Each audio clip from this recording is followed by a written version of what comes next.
வலியே இல்லை அதை வச்சு தான் குளிக்கிறீங்க அப்படின்னா கடைசியாவது அட்லீஸ்ட் ஒரு லிட்டர் தண்ணி நல்ல தண்ணியை நம்ம குடிக்கிற தண்ணியை வச்சு லாஸ்ட்டாக வாஷ் பண்ணும்போது அந்த சால்ட் கண்டென்ட் வந்து நமக்கு ஹேர்லேருந்து வாஷ் அவுட் ஆகிடும். அடுத்து வந்து நம்ம யூஸ் பண்ணுற ஷாம்பு. ஸோ ஷாம்பு வந்து இந்த காலகட்டத்தில் நம்ம யூஸ் பண்ணுறோம், ஏன்னா அவ்வளோ பிஸியான ஒரு லைஃப் ஸ்டைல் நம்ம சீவக்காய் போட்டு தேய்ச்சி குளிச்சுட்டு இருக்க முடியாது.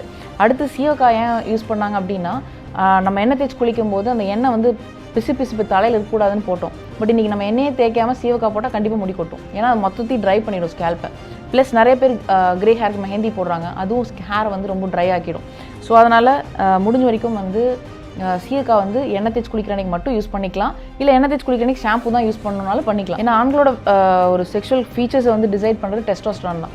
ஸோ அந்த டெஸ்டோஸ்டரான் வந்து பார்த்திங்கன்னா பேசிக்காக ஒரு 250லேருந்து 1100 நானோகிராம் per டெசிலிட்டர் வரைக்கும் நார்மல். ஸோ ஒரு சில மென்ஸ்க்கு வந்து பார்த்திங்கன்னா இந்த டெஸ்டோஸ்டரான் வந்து ரொம்ப கம்மியாக ஒரு 100க்கும் கீழே கூட நிறைய பேருக்கு இருக்கும்போது அவங்களுக்கு வந்து சரியாக தாடி மீசை வளராது. ப்ளஸ் உமன்ஸ்க்கு இருக்கிற மாதிரியான பிரெஸ்ட் டெவலப்மெண்ட் இருக்கும், நிறைய ஃபேட் வந்து பாடியில் வந்து தங்க ஆரம்பிக்கும், போன் டென்சிட்டி வந்து ரொம்ப கம்மியாகும் போது சின்ன வயசுலேயே முட்டி வலி வரும். அடுத்து டெஸ்டோஸ்டரானை பூஸ்ட் பண்ணுறதுக்கு அப்படின்னு நம்ம பார்க்கும்போது நம்மளுடைய சும்மா அவகேடோஸு, செவ்வாழைப்பழம், அதுக்கப்புறம் எல்லா டைப் ஆஃப் சீட்ஸ், நட்ஸு, இப்போ ஆல்மண்ட்ஸ், வால்நட்டு, அதுக்கப்புறம் பம்கின் சீட்ஸு, இதில் எல்லாமே வந்து பார்த்திங்கன்னா நேச்சுரலாக டெஸ்டோஸ்டரான் பூஸ்ட் ஆகும். நான் வெஜிடேரியனாக இருந்தாங்க அப்படின்னா மட்டன் சூப்பு, அதுக்கப்புறம் லிவர், இதுலேயும் வந்து டெஸ்டோஸ்டரான் வந்து பூஸ்ட் பண்ணிக்க முடியும். ப்ளஸ் நிறைய ஹெர்பல் காம்பினேஷன்ஸ், அஸ்வகந்தான்னு சொல்லக்கூடிய அமுக்ரா, அதுக்கப்புறம் வந்து பார்த்திங்கன்னா பூனைக்காளி, முக்குன புரியன்ஸ்னு சொல்லுவோம், ஸோ பொட்டானிக்கல் நேம். ஸோ இதெல்லாமே எடுக்கும்போது ஆண்களுக்கு நேச்சுரலாகவே டெஸ்டோஸ்டரான் வந்து பூஸ்ட் ஆகும். ஸோ அதன் மூலமாக அவங்களுக்கு வந்து பியர்ட், அதாவது டெஸ்டோஸ்டரான் பூஸ்ட் ஆகும்போது ஆட்டோமேட்டிக்காக அவங்களோட செக்ஷுவல் ஃபீச்சர்ஸும் வந்து நல்லா டெவலப் ஆகும், மசில் நல்லா பில்ட் ஆகும். ஸோ அவங்களுக்கு வந்து நீங்கள் சொல்கிற இஷ்யூஸ் எல்லாமே வந்து டெவலப் ஆகாமல் இருக்கும். ஹேருக்கு என்ன மாதிரியான ஓகே, இப்போது தோல் நோய் அப்படின்னு நம்ம பார்த்தோம் அப்படின்னாவே பொதுவாக ஏதோ ஒரு பிரச்சனை வந்துச்சுன்னா எக்ஸ்டர்னலாக நம்ம ஏதாவது அப்ளை பண்ணலாம், ஹோம் ரெமெடி என்ன அப்படின்னு தான் யோசிக்கிறோம். பட் சித்த மருத்துவத்தோட அடிப்படையான ஒரு விஷயம்னே பார்த்தீங்கன்னா ஸ்கின் டிசீஸ் பொறுத்த வரைக்கும் ரத்தத்தில் உள்ள நஞ்சுக்கள் தான் வந்து தோலில் பிரதிபலிக்குது. அதாவது நம்மளோட உடம்புல இருக்கக்கூடிய கழிவுகள் வந்து வெளியே வர்றது மலம் மூலமாக, யூரின் மூலமாக, வேர்வை மூலமாக, இது 3 தான் வந்து டீடாக்சிஃபிகேஷன் ப்ராசஸ் வந்து டெய்லி நமக்கு பண்ணிகிட்ருக்கு. இது 3ல் ஏதோ ஒரு பிரச்சனை, ஃபார் எக்ஸாம்பிள் கான்ஸ்டிபேஷன் ரொம்ப க்ரானிக்காக இருக்குது, அல்லது சரியாக தண்ணி குடிச்சு யூரின் போக மாட்டேங்கிறாங்க, டெய்லி வந்து ஸ்வெட் அவுட் பண்ணுற அளவுக்கு எந்த விதமான வேலையும் செய்யலை, அப்படிங்கும்போது நம்ம உடம்புல வந்து நிறைய விதமான கழிவுகள் வந்து சேர ஆரம்பிக்குது. அந்த டாக்ஸின்ஸ் வந்து நம்மளோட பழைய ஹார்மோன்ஸோட பைண்ட் ஆகிடும். அப்போது அந்த பழைய ஹார்மோன்ஸ் வந்து நம்ம லிவர் வந்து வெளியே ஃபில்டர் அவுட் பண்ணி தள்ளாமல் ஓல்டில் சர்க்குலேட்டிங் ஹார்மோன்ஸும் வந்து சேர்ந்து இருக்கும்போது ஆக்னி போன்ற ப்ராப்ளம்ஸ் வந்து நிறைய வருது. ஸோ அடிப்படையாக ரத்தம் வந்து தூய்மையாக இருந்ததுன்னா தோல் நோய்கள் வராது. இது எளிதாக நம்ம தெரிஞ்சுக்கணுன்னா நம்மளோட உள்ளங்கையில் வந்து பார்த்திங்கன்னா ஒரு சிலருக்கு தோல் நோய்கள் இருக்கிறவங்களுக்கு கருப்பாக அந்த சென்டரில் மட்டும் ட்ரையாங்கிள் ஷேப்பில் இருக்கும், சுற்றி எல்லாமே பிங்கிஷாக இருக்கும். ஸோ அது வந்து அவங்களோட கழிவுகளை குறிக்குது.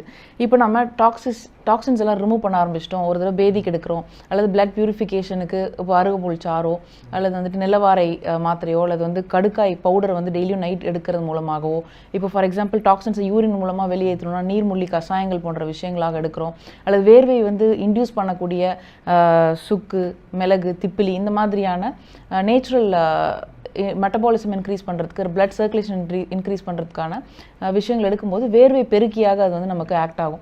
அப்போது 3 விதமாகவும் நம்மளோட ரத்தத்தில் இருக்கக்கூடிய கழிவுகள் வந்து வெளியாக ஆரம்பிக்கும். அதன் மூலமாக அந்த உள்ளங்கையில் இருக்கக்கூடிய கருப்பு வந்து மாதிரி அவங்களுக்கு வந்து டாக்ஸின்ஸ் வந்து ரிமூவ் ஆகிறத அவங்களோட கையிலே வந்து பார்த்துக்க முடியும். இது மட்டும் இல்லாமல் ஒருத்தவங்களோட ஸ்கின் வந்து பார்த்திங்கன்னா என்ன இப்போ கலர் ஆகிட்டே போகிற, வெள்ளையாகிட்டே போகிறேன்லாம் சொல்லி கேட்பாங்க. பட் பார்த்தா அவங்களுக்கு வந்து அனிமிக் ஆகிட்டே போவாங்க, ஹீமோக்ளோபின் லெவல் வந்து குறைஞ்சிட்டே போகும். அப்போ முகம் வந்து பார்த்திங்கன்னா வெளுப்பாயிடும், வெள்ளையாயிடும். ஸோ பிங்கிஷாக இருக்கிற விஷயம் மாறி ஒயிட் நிறமான அந்த ஸ்கின் வந்து வருது அப்படின்னா அவங்களோட ஹீமோக்ளோபின் செக் பண்ணிக்கணும். இப்போ ஹீமோக்ளோபின் வந்து நம்ம நெயில்ஸில் வந்து பார்க்கும்போது பிங்கிஷாக ரெட்டிஷாக இருந்தது, ஏன்னா ஹீமோக்ளோபின்னா சிவப்பு ரத்த அணுக்கள், அது வந்து நமக்கு கலர் வந்து ரத்தத்துக்கு கொடுக்கக்கூடியது. ஸோ பெண்களுக்கு வந்து பார்த்திங்கன்னா ரொம்ப டிராஸ்டிக்காக அவங்களோட மென்ஸ்ட்ரல் சைக்கிள்னாலேயோ, ஹார்மோனல் இம்பேலன்ஸ்னாலேயோ, இம்ப்ராப்பர் டயட் மூலமாகவும், ஃபார் எக்ஸாம்பிள் வெயிட் லாஸ் பண்ணணும்னு சொல்லிட்டு சுத்தமாக சாப்பிடாமல் இருப்பாங்க. காலையில் நிறைய பேர் ஸ்கூலில் காலேஜில் கூட மயக்கம் போட்டு உள்ள அளவுக்கு சாப்பிடாமல் வருவாங்க, பிரேக்ஃபாஸ்ட் ஸ்கிப் பண்ணுவாங்க, என்ன மாதிரி டயட் ஃபாலோ பண்ணணும்னு தெரியாமல் சுத்தமாக ஒன்று சாப்பிடாமல் இருப்பாங்க. அப்போ ஹீமோக்ளோபின் குறையும். அப்போ அவங்க நெயில்ஸில் வந்து பார்த்திங்கன்னா ஃபுல்லாகவே வெள்ளையாக இருக்கும், இந்த பிங்கிஷ் ரெட்டி ஸ்டோன் இல்லாமல். ஸோ அதை வச்சு அவங்க வந்து செக் பண்ணி அவங்க ஃபார் எக்ஸாம்பிள் ஹீமோக்ளோபின்னா ஹீம்னா அயன், குளோபின்னா ப்ரோட்டீன், இரும்பு சத்து புரத சத்து கம்பைண்டாக சாப்பிடும்போது அது இன்டியூஸ் ஆகும்போது ஃபேஸ்க்கு வந்து ஒரு வகையான பிங்க் டிங்ட் வந்து கிடைக்கும். ஸோ அதன் மூலமாக அவங்க வந்து ஸ்கின்னை வந்து ஹெல்த்தியாக வச்சுக்கலாம். ஸோ இது தவிர எக்னி அப்படிங்கிற ஒரு ப்ராப்ளம் சொன்னீங்க. ஸோ இந்த எக்னி வந்து பார்த்திங்கன்னா ஜென்ரலி உள்ளே இருக்கக்கூடிய ஹார்மோனல் இம்பேலன்ஸ்னால உண்டாகிறது தான். ஃபார் எக்ஸாம்பிள் மென்ஸ்க்கு வந்து டெஸ்டோஸ்டரான் வந்து இருக்கக்கூடிய மேல் ஹார்மோன், ஆண்ட்ரோஜெனிக் ஹார்மோன். ஸோ அந்த ஹார்மோன் வந்து ஆண்களுக்கு வந்து அதிக பீக் லெவலில் வந்து அட்டைன் பண்ணுறதுன்னு பார்த்தீங்கன்னா 19 இயர்ஸ் டீனேஜில்.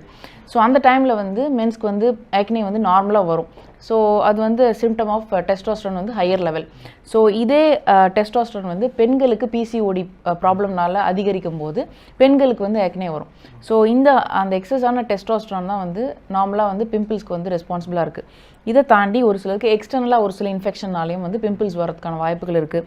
உடல் சூடு ரொம்ப அதிகரித்து ஹீட் பாயில்ஸாக வரதை ஒரு சிலர் பிம்பிள்ஸ்ன்னு மிஸ்டேக் பண்ணிக்குவாங்க. அதை வந்து கிள்ளி விடும்போது அங்கே வந்து ஸ்கார் ஃபார்மேஷன்ஸ் வந்து ஏற்படுறதுக்கான வாய்ப்புகள் இருக்குது.